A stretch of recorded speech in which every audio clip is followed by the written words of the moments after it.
We're so excited to have Paboo and Maymay here. You know, they are arguably the world's most famous red pandas right now.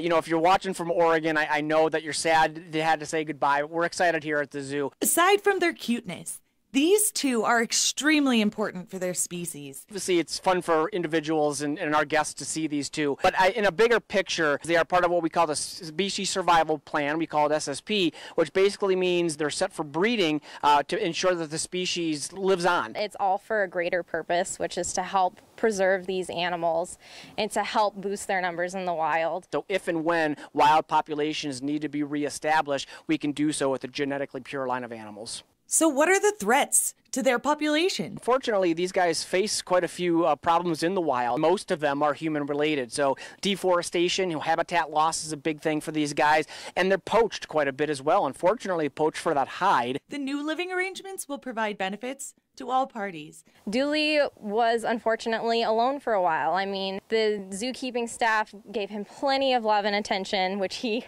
totally deserved, and he ate up. But now that he's got these guys, it's just the difference in his behavior is just astonishing. I mean, he was still doing natural behaviors, but just to see how much he has perked up is all we could ask for. Maymay and Paboo and Dooley are different species. And so Dooley has been very entertained having these guys next door, watching them, seeing them, of course, getting their smells. That's also enriching for, of course, that animal. And then obviously we'd love to introduce them. Now, because they are different species, they won't be together full time.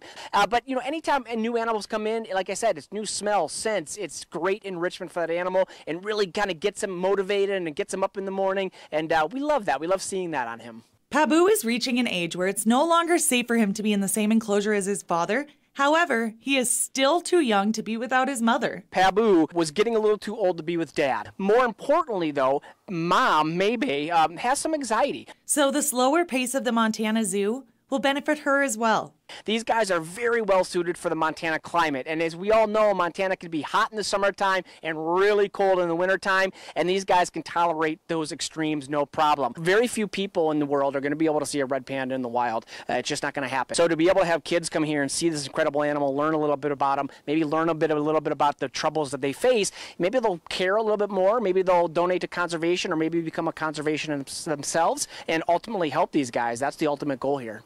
In Billings, Jenny Fick, MTN News.